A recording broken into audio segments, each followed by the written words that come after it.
Okay, this is my third attempt on making this fucking video because the first time I wasn't too happy with how I kept mucking up what I was saying. Second time, the internet decided to crash. Fuck. So this is my third attempt and hopefully this one works, for fuck's sake. Okay, so, in my last video I said that I lost my piece of paper, talking about my first part of my story. I finally found it, so here it is, and I may be a bit all over the place because I've got to try and read it, make sure I don't lose my place. Yeah. Okay, so first of all, I'll start off with my name, in case some idiots don't realise my name and my YouTube channel thing. So my name is Tara, and I was born in Whangarei, New Zealand, where I still live today.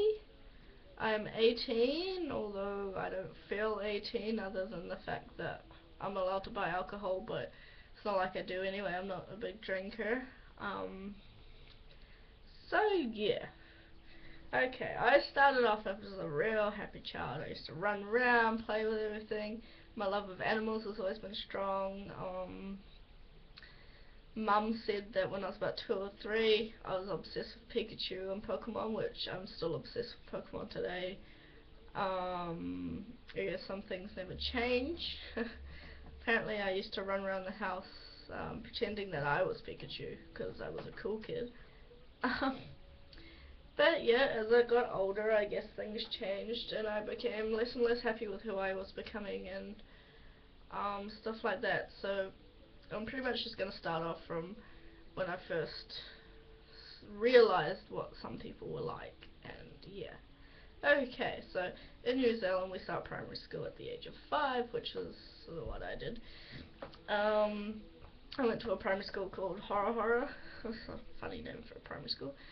And within my first year of starting primary, I broke my wrist and I encountered my first bully, which for a 5-year-old, I guess that's kind of a lot to deal with, I guess I could say. Even though some people would have it a lot worse, I know that. But for me, you know, it was my first encounter of what people could really be like. Okay, so first of all, I'll start off with my wrist. I was at school playing around on the little playground that we had there, and I was like running around, like having fun, and I found these monkey bars and I was looking at them and I was like, wow, that's pretty cool, I'll try to climb those. And as I climbed higher and higher, I realised my first fear, which is heights. To this day I still do have a fear of heights.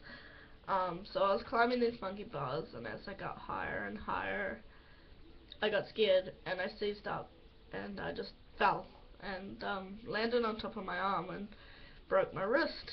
Woo! Well, not the first time I'd broken a bone. I broke my elbow when I was 3, but I haven't broken anything since, so I suppose that's lucky. I got, my favourite colour at that time was purple, so I got a purple cast put on, and I was like, yeah, I'm pretty cool, with a purple arm and stuff. And then I went to school and people started making fun of me and teasing me and laughing about my cast, and at that age I didn't realise why it was so funny, or why these people were making fun of me when I thought it was pretty cool. So I started to become a bit insecure about it, and yeah. And then I met my first bully, which was my first encounter of how people could be mean, I guess. This kind of bully is not bad compared to what a lot of bullies are today and stuff like that, but for me it was my first encounter and I remember it still. So I remember this girl, she used to call me names and stuff like that. I can't remember exactly what she used to call me or say to me, but I still remember crying about it and feeling real crap.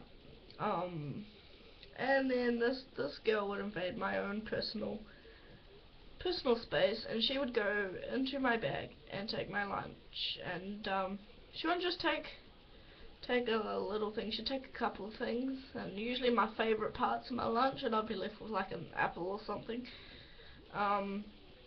And I knew that she was taking my lunch because I'd see her with it, and she would give it to her friends, and they would eat it, and I'd tell the teachers, but the teachers wouldn't do anything about it, as teachers do.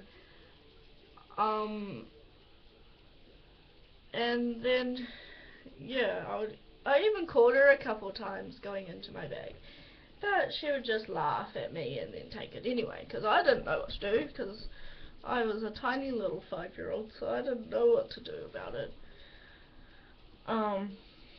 Yeah, so I remember feeling horrible because I didn't know why she was taking my lunch or why she'd make fun of me and stuff like that.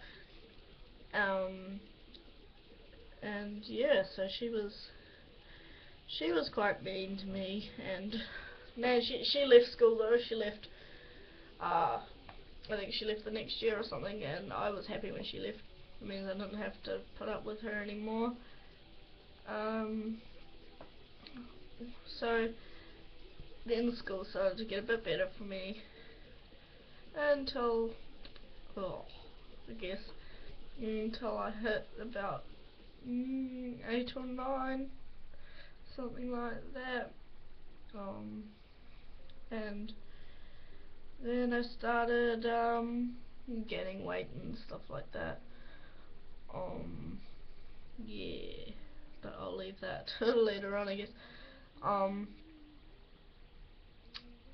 But yeah, ever since I was little, I was obsessed with horses, as a lot of people already know that. And my auntie used to take me to hers, and I don't let me ride her horse with my little Winnie the Pooh bike helmet that I used to wear.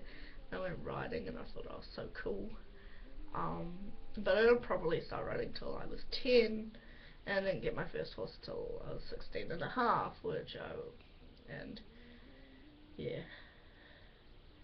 So everyone saw me as a little horsey girl, and I'll talk more about that later anyway. So yeah, this is the first part. I've got to write out my second part and try to figure out where I'm going from here. But I guess if anyone has questions or anything like that, yeah, just ask away, I guess, as long as you're not being too stupid or being a fuckwit, I'll be fine. So yeah, okay. Thanks for listening, I guess. Bye.